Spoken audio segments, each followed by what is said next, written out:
Good morning students. आशा करता हूँ आप सब अच्छे होंगे। तो आज जैसा कि आप सब जान रहे हैं, लगभग मार्च एंडिंग पे आ गया है और अप्रैल शुरू होने वाला है। अप्रैल में लगभग सबके सेशन स्टार्ट होते हैं। बहुत से लोग के बच्चों के बोर्ड एग्ज़ाम्स ख़त्म हुए हैं, बहुत से के इस बार बोर्ड एग्ज़ाम होंगे। तो कुछ चीज़ों का बहुत ख़ास ध्यान देते हुए इन बोर्ड एग्ज़ाम्स में आपको आगे जिनका है आगे बोर्ड एग्ज़ाम उनको तो है प्रिपरेशन करनी ही करनी है, और जिनका हो गया है उनके लिए एक भाई लगता है कि ये रिलैक्सेशन का है। तो ऐसा नहीं होता है, आपको बहुत केयरफुली चलना होता है। और अगर हम बात करें हर एक क्लास में आपको बहुत केयरफुली पढ़ना होता है। ये जो समय है वो बड़ा डेंजरस समय है आपके लिए। डेंजरस समय का कहने का मतलब मेरा ये है, इस समय आपके क्लासेस स्टार्ट होती हैं, प्रॉपर पढ़ने आप जाएंगे। और दूसरी इसी समय अगर आप देखिए तो जैसे आईपीएल चल ही रहा है, बहुत से लोग अपना समय उसमें दे रहे होंगे। और बहुत से बच्चे जो 11th में गए हैं, 10th से 11th में, उन बच्चों का क्या होगा कि भाई अभी तक क्लियर ही नहीं है लेना क्या है। कुछ बच्चे क्लियर हो गए हैं तो अभी लग रहा है कि अभी बहुत समय पड़ा हुआ है, हम सब कवर कर लेंगे, लेकिन थोड़ा सा ये सब मिथ है। यही करते करते अगर देखा जाए तो आपका अप्रैल, मई, जून, जुलाई 4 महीने निकल जाता है। तो इसमें बाद में फिर पछताना हो जाता है कि हमने अगर पहले से स्टार्ट किया होता, पहले से हमने पढ़ना शुरू किया होता तो हम थोड़ा सा और लोगों से और आगे होते। ये सब परसेप्शन रह जाते हैं हमारे दिमाग में।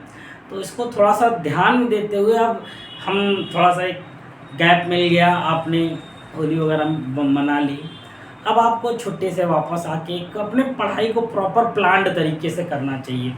क्योंकि अगर आप देखिए तो ये एक हर एक साल की जर्नी है, और एक साल की जर्नी को एक साल के हिसाब से चलना चाहिए। जैसे कि अब कुछ बच्चे ऐसा होते हैं कि जिनका भाई बोर्ड एग्ज़ाम नेक्स्ट ईयर है, वो ये सोचने लगते हैं, जो बच्चे अब 9th में हैं उनको लग रहा है अभी 9th है फिर 10th में, या जो 11th में 11th है अगले बार 12th में। ये क्योंकि हर एक क्लास का खुद का एक जो कंटेंट है वो आपको पूरा तैयार करने के लिए जो मेहनत करनी पड़ती है वो उसी साल करनी पड़ती है।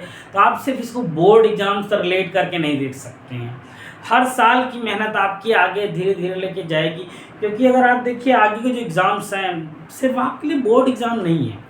बोर्ड एग्ज़ाम तो सिर्फ एक जरिया है कि आप पढ़िए, पढ़ते रहिए, इसके आगे लाइफ बहुत बड़ी पड़ी है। अभी अगर अकॉर्डिंगली हम बात करें कि आपने पढ़ाई स्टार्ट की है, एलकेजी प्रेप है ये आपके लिए।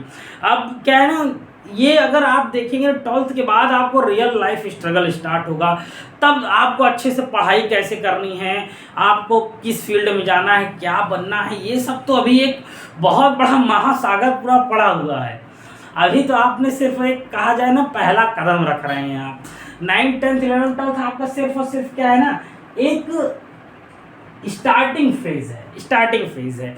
इसलिए इसको आप बहुत बड़ा मान के आप, जैसे 9th और 11th हम लोग बड़ा रिलैक्सेशन में रहते हैं, और 10th और 12th में भी अभी जो बच्चे हैं वो थोड़ा 2-4 महीने अभी उनको लग रहा होगा कि अरे ठीक है चल ले कर लेंगे, कि ये बातें नहीं होती हैं। आदत एक बहुत डेंजरस चीज़ है देखा जाए तो। मान लीजिए अगर आप यहाँ पे आज हम क्या चल रहा है, हमारे पास भी मार्च खत्म, अप्रैल आ जाएगा, मई आ जाएगा, जून, ठीक, ये 3 महीने हमने अगर ऐसे ही बेकार कर दिए, फिर जुलाई से स्टार्ट करेंगे तो एक बहुत लेट स्टार्ट अगर करते हैं तो बाद में दिक्कत होती है। क्रिकेट की भाषा में कहा जाता है ना, अगर बहुत लेट स्टार्ट किया तो फिर बहुत तेज़ चलना पड़ेगा, ज़रूरी नहीं फिर आपके जीतने के चांसेस थोड़ा सा कम हो जाते हैं। तो पढ़ाई को अब धीरे धीरे अपने क्या कीजिए ना, एक मोमेंटम में ले आइए, धीरे धीरे स्टार्ट कीजिए।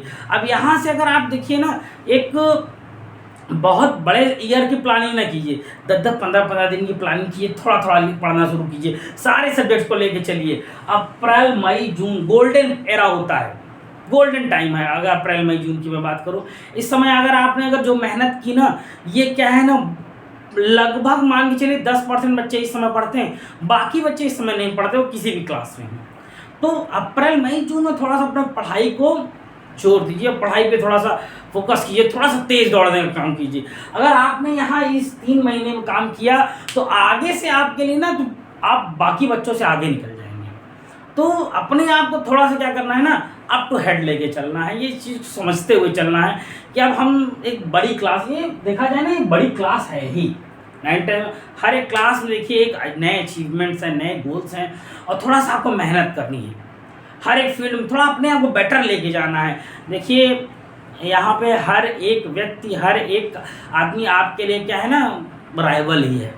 तो अपने को क्या करना है ना, सबके लिए भाई मेहनत करते हुए चलना है, और धीरे धीरे करके अगर आप यहाँ से धीरे धीरे करते चलेंगे ना, तो पूरे साल में आपका कितना भी बड़ा कोर्स हो ना, कितना भी बड़ा हार्ड से हार्ड, लोग बोलते हैं कि ये हार्ड है, वो हार्ड है, 11th हार्ड, 12th, कुछ हार्ड नहीं है। आप डेली बेसिस पे 3-3, 4-4 घंटे, 5-5 घंटे पढ़ते चलिए। आप शुरुआत कीजिए 2 घंटे से, 2 घंटे डेली पढ़िए, 3 घंटे, 4 घंटे पढ़िए। ऐसे ही लोग पढ़ते हैं, जो पढ़ने वाले बच्चे हैं ऐसे ही पढ़ते हैं। अगर आप उस समय का इंतजार करेंगे जिस समय से आपको पढ़ना शुरू कीजिए करना है, तो वो समय कभी नहीं आता। वो समय कभी आएगा ही नहीं कि आप जब बहुत बेटर तरीके से तैयारी शुरू कीजिए। मन एक क्या है ना, हमारा मन चाहता ही है कि हम आज नहीं तो कल, कल नहीं तो परसों, टालता जाता है। दिमाग हमको हर एक दिन का एक एक्सक्यूज़ देता जाएगा, आज नहीं पढ़ना चाहिए, आज होली है, अरे अप्रैल आ जाएगा 1 तारीख से तब पढ़ेंगे, अरे अप्रैल में कौन पढ़ता है। दिमाग हमारा हमको एक एक मैसेज देता रहेगा किस लिए नहीं पढ़ना। क्योंकि देखिए पढ़ाई वो काम है जिससे आपको जीवन में सफलता मिलनी है, सक्सेस मिलनी है, और सक्सेस और सफलता इतनी आसानी से नहीं मिलती है। हो सकता है आपको लगता हो कि अभी इस समय हम पढ़ के बहुत ज़्यादा क्या, नहीं, यही जो समय का पढ़ा हुआ है ना, वो आगे चल के काम आता है। लोग यहाँ 12th के बाद जाते हैं, बड़े बड़े इंस्टीट्यूशंस में जाएंगे, हर जगह जाएंगे, और 6 to 12 की NCERT पढ़ते हैं, 6 to 12 की NCERT पढ़ते हैं। उसके लिए 50-50, 60-60 हज़ार, 1.5 लाख, 2-2 लाख के क्या करते हैं, कोर्सेज खरीदते हैं भैया, अलग अलग कोचिंगों के, दृष्टि के या PW के, अलग अलग कोचिंगों के भाई। और जो समय है आज आपको पढ़ने का, उस समय पढ़ते नहीं। उस समय अगर आप यहाँ अगर 2-2, 2.5 घंटे पढ़ते हुए चलिए, तो आपके लिए फिर बहुत कुछ ऐसा नहीं हो जाएगा कि हार्ड हो जाएगा। बहुत जानिएगा, हर व्यक्ति आपके लिए बहुत क्या है ना कि एक दुश्मन की तरह बैठा हुआ है, हर व्यक्ति। इसलिए अपने को अभी से मजबूत करते चलिए, पढ़ाई में अपने आप को थोड़ा सा स्पीड लाते चलिए, जिससे कि आगे चल के जब थोड़ा सा 6-7 महीने बाद आप अपने आप को बहुत अच्छे पोजीशन में महसूस कर सकें। तो ये सबसे अच्छा समय है पढ़ाई स्टार्ट करने का। और जो लोग यहाँ से 3 महीने में पीछे रह जाएंगे ना, देखिए फिर आप कितना भी कोशिश कर लीजिए, आप 3 महीने पीछे हैं तो हैं। आप सोचिए मैं कवर कर ले जाऊँगा, ये कर ले जाऊँगा, वो होता ही नहीं है, किसी से नहीं हुआ, वो नहीं होता है। अगर आप 3 महीने 4 महीने वेस्ट कर दिए तो कवरेज आती ही नहीं है। फिर आपको लगेगा ना कि अरे ठीक है, कोई बात नहीं, मैं अगले साल कर लूँगा, फिर अगले साल लगता है अगले साल कर लूँगा।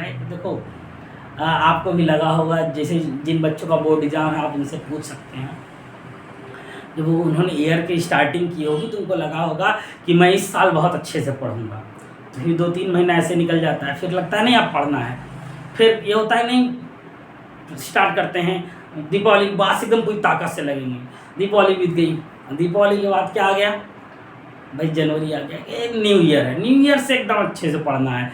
फिर होता क्या ना, हमारा दिमाग एक एक दिन हमसे क्या करता है, वो कम होता जाएगा, और हर एक दिन को कम करने का एक्सक्यूज़ देता जाता है। वो आपको कभी गलत नहीं साबित होने देगा, वो हमेशा ये बताएगा कि आप सही हैं, हमेशा ये बताएगा कि आप सही हैं।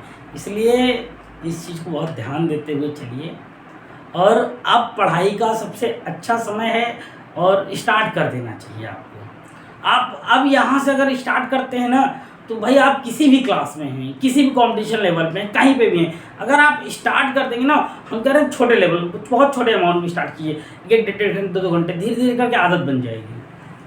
इस आदत को डेवलप कीजिए, क्योंकि इस आदत को ही डेवलप करने में 2-3 महीने लग जाते हैं। और इस आदत को आपने डेवलप कर लिया तो ज़िंदगी भर आपकी ये आदत अच्छी रहेगी। आज तक पीछे क्या हुआ उसको थोड़ा सा लीव आउट करते हुए और पढ़ाई की आदत को डेवलप कीजिए। So guys, thank you.